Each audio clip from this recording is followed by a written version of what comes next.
Dokümenterê bi navê Humanîst li Stenbolê hat pêşkêşkirin. Salên 1900 li Bakurê Kurdistanê wekî salên şevreşkan, wekî salên bikujên wan nediyar dihên zanîn.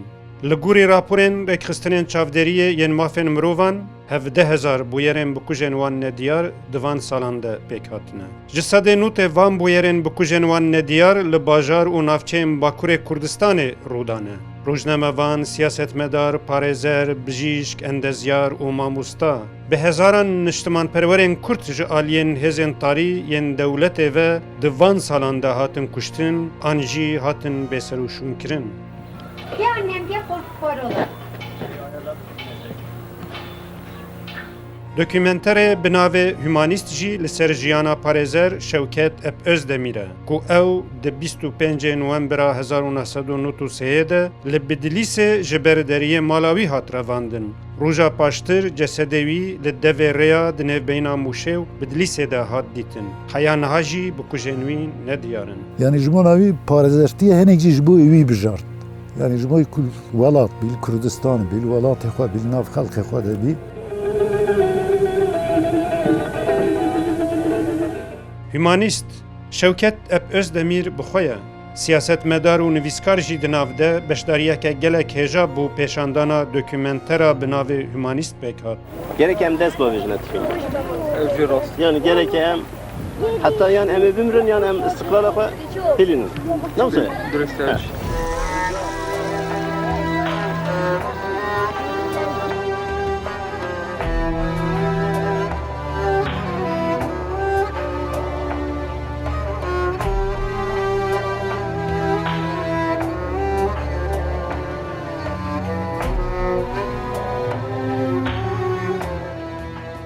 Şewket Ep Özdemîr yek ji wan rewşenbîrên Kurd bû ku di 1990 de bi bizaveke mezin li hewara birayên xwe yên ji başûr qoçber bûyî jî çû. Her wî pêşewaziya xatûn Mitterrandê kir di kempên penaberan de. Ew ji malbateke welatparêz e birayê nivîskar Şakîr Ep Özdemîr e.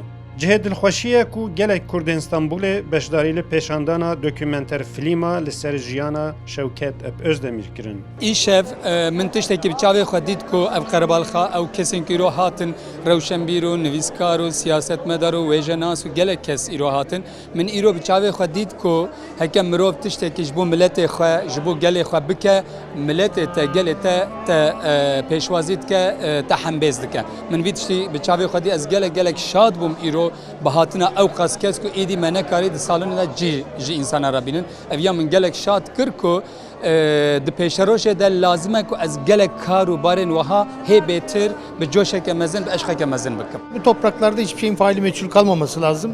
Divê divî welatî de bûyerek tinê ya bikujê wê nediyar nemîne. Ji bo pêkvejiyan û biratiyê divê yek bûyer ji van tenê jî nixamtî nemîne.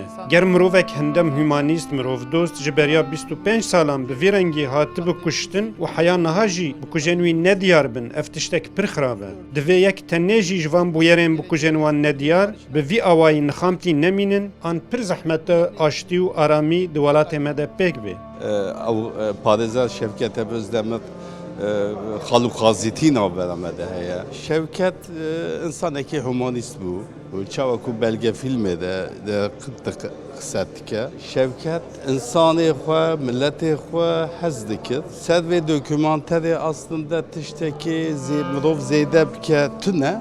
Ancak jiyana wî de hinek gav û dem hene. Mirov dikare wî zêde bike.